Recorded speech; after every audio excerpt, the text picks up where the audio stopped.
Hey everyone, this is acyuta-bhava from Nightlight Astrology, and today we're going to take a look at Mercury's Cazimi. Mercury is going to move through the heart of the sun over the weekend. That means that the two will be conjoined, and it was kind of a special status given to this type of conjunction in ancient astrology. When any planet and the sun come together on the exact same degree, the planet was said to be at the heart of the sun, and it's greatly empowered, strong position for that planet. It's as though the planet is getting infused with the energy of the sun. Now, this is happening as both the sun and Mercury are in a close sextile with recently entered Jupiter into Aries. So it's a very powerful combination. We started looking at this combination yesterday by talking about Mercury retrograde in Gemini making a sextile to Jupiter in Aries. So you could get a little bit more if you also listen to yesterday's talk and sort of pair it with this one. We're going to continue elaborating upon this theme by looking also at Mercury's Cazimi, or Mercury being at the heart of the sun, over the weekend. Hopefully that gives you some things to prepare for. There's 10 things to watch for that I have on a list today.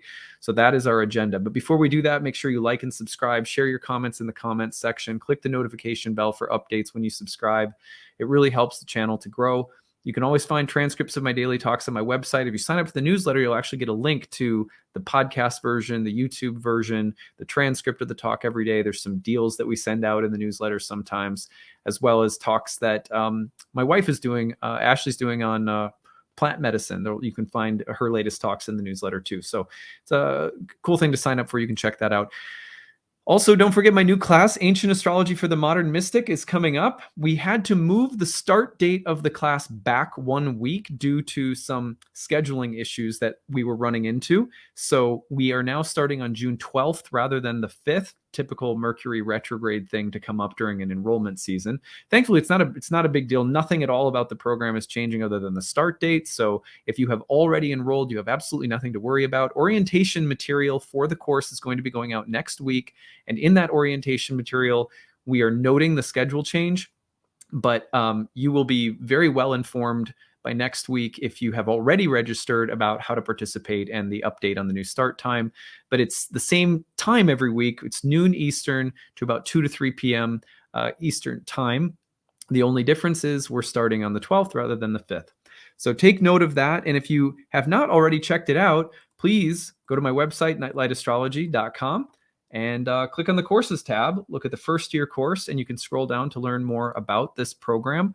Over the next 12 months, you'll be learning all about ancient astrology, the philosophical and spiritual roots, how to make this a part of your daily spiritual life. It's a very transformative program. Many people also study this program for the sake of developing a practice to read for other people. Lots of students come out of the program doing that. A good amount also are just taking it for their own, this is your hobby, or this is something that you're looking to do as a way of growing spiritually.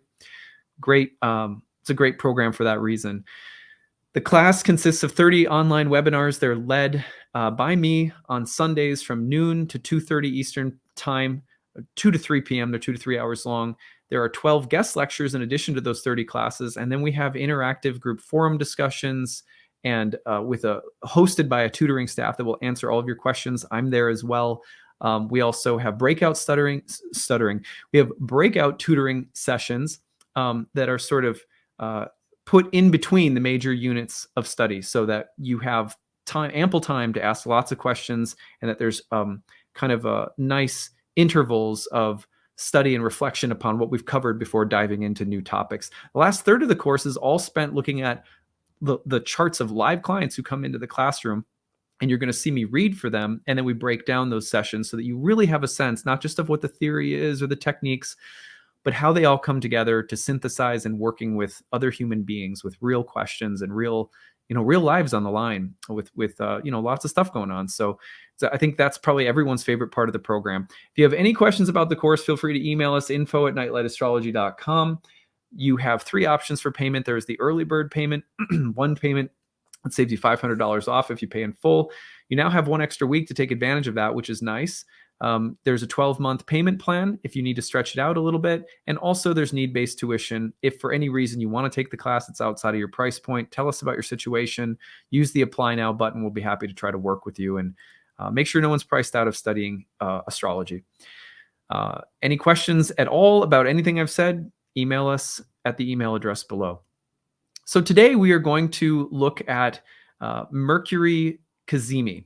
Now, this is happening on May 21st. Mercury will move through the heart of the sun as both the sun and Mercury are hitting sextiles with Jupiter.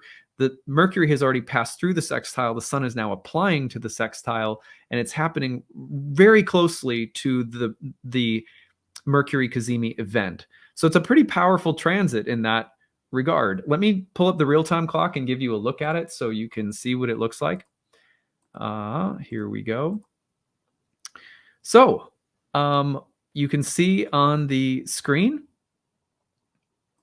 here is Mercury and the sun coming together. Let me get my little drawing tool out. Here's Mercury and the sun coming together. Now watch what happens if we speed this up just a little bit. Excuse me. We're moving this now to Saturday, May 21st, even though we're looking at this on Friday. And you'll see that Mercury and the sun are now conjoined in Gemini. When Mercury is moving across that same degree as the sun, ancient astrologers said that it was at the heart. And it's talked about like being seated on the throne of the king, or being given like the seal of the king, like an ambassador who speaks on behalf of the king, or who's infused with the power of the king.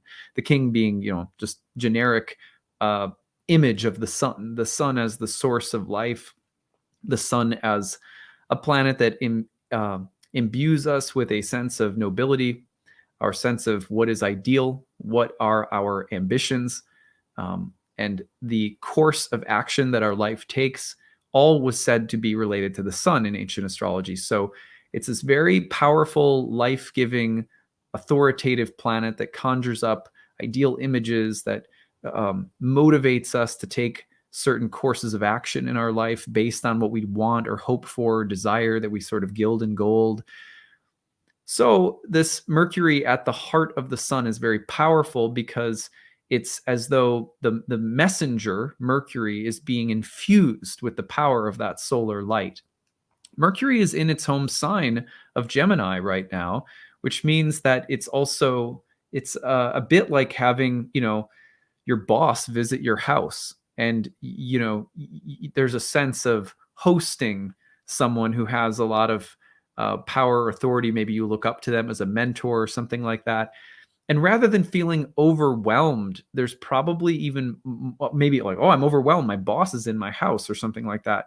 There's even more of a sense of empowerment that comes with this because Mercury is in its own home sign. In fact, in ancient astrology, if a planet was in its own home sign and was moving through a conjunction with the sun, it was said to be protected from the combustion status that occurs prior to and directly after that Cazimi moment. And it was said to be in its own chariot. So Mercury is not only is being empowered by this moment, but has been and continues to be in a very comfortable position by virtue of being in one of its own signs. All of this, in addition to the sextile to Jupiter in Aries, makes for a very positive, strong, harmonious connection right now between Mercury and Jupiter, the sun and Jupiter, and the Mercury and the sun itself. So I made a list today of 10 things that we can watch for given all that's going on with this astrologically.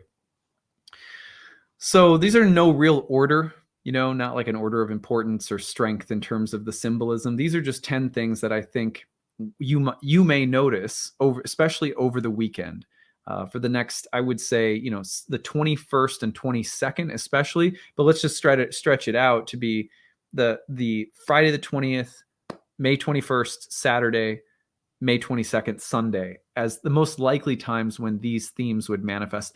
And don't mistake the quickness of this transit for it being irrelevant or less important.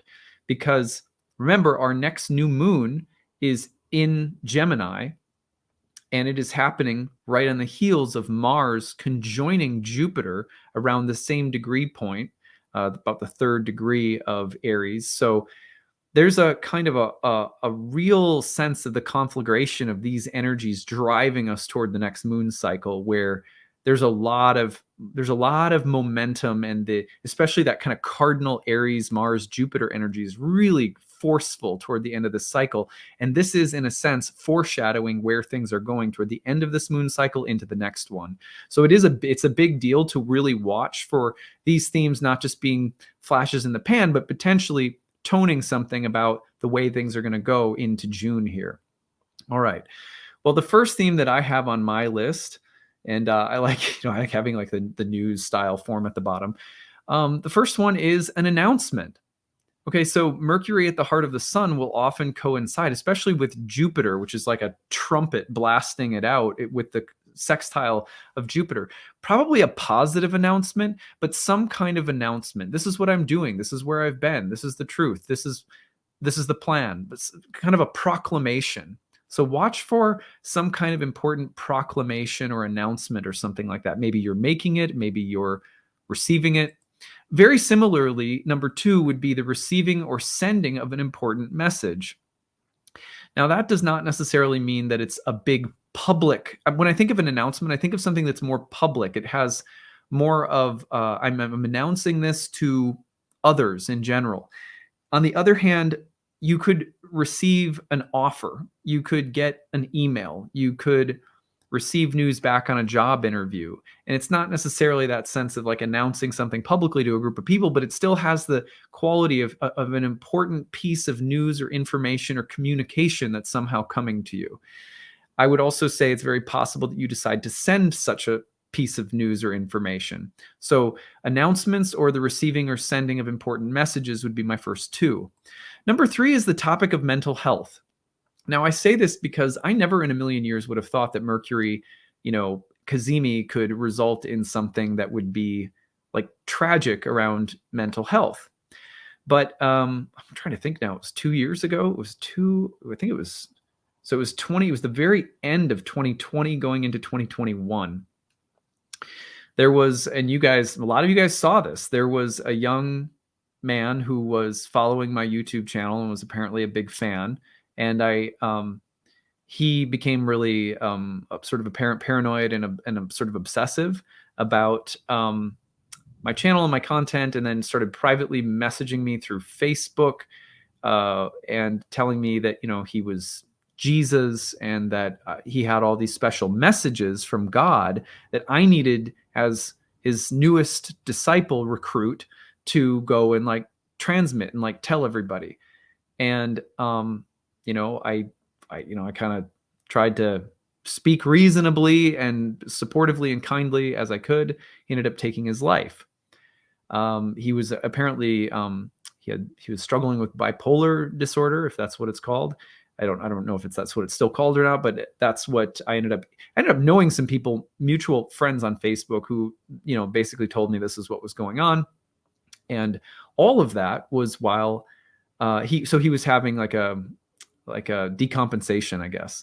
And it's really unfortunate. And he ended up taking his own life. And that all happened within the span of about a day while Mercury was Cazimi. So what I took away from that was also that, when Mercury gets to the heart of the sun, that sense of the empowered messenger, it can actually also bring up questions about mental health and mental stability. It's like when Mercury's right at the heart of the sun, sometimes there's a sense of like great clarity. But I've noticed now, especially since that happened, I have noticed that Mercury at the heart of the sun can also be, it's a little like a Uranus transit where it can just be a little erratic and unstable. It's like there's a lot of juice flowing through the wire, and you can get a little frayed or like burnt or something. Now, I would say it tends to be also connected to the next one, which is revelation.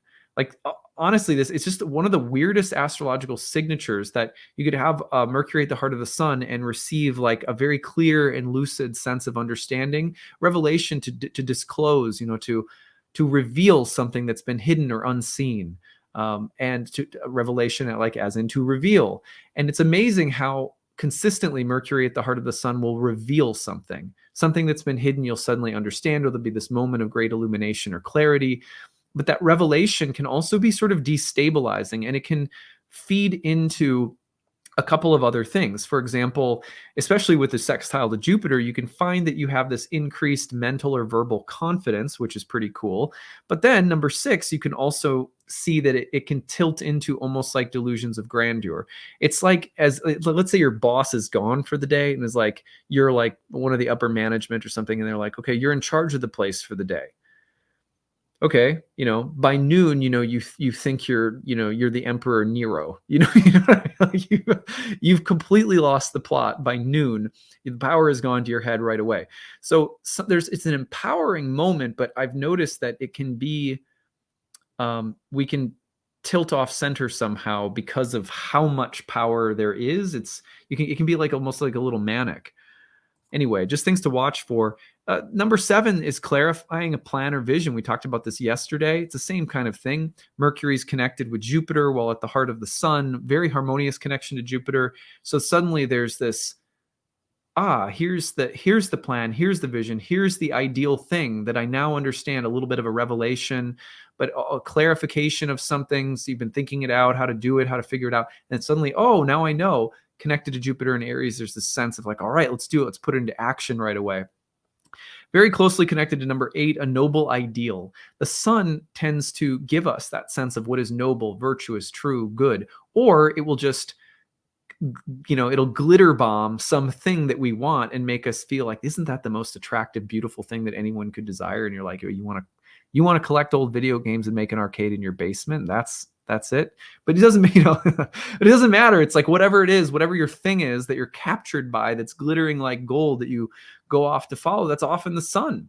So the sun will, with Mercury at the heart of the sun, it'll be like this mental, almost like being possessed by this beautiful sense of something that you want, or that's real or true or whatever. It doesn't necessarily mean it's real or true, but it'll present itself as noble and real and beautiful and true.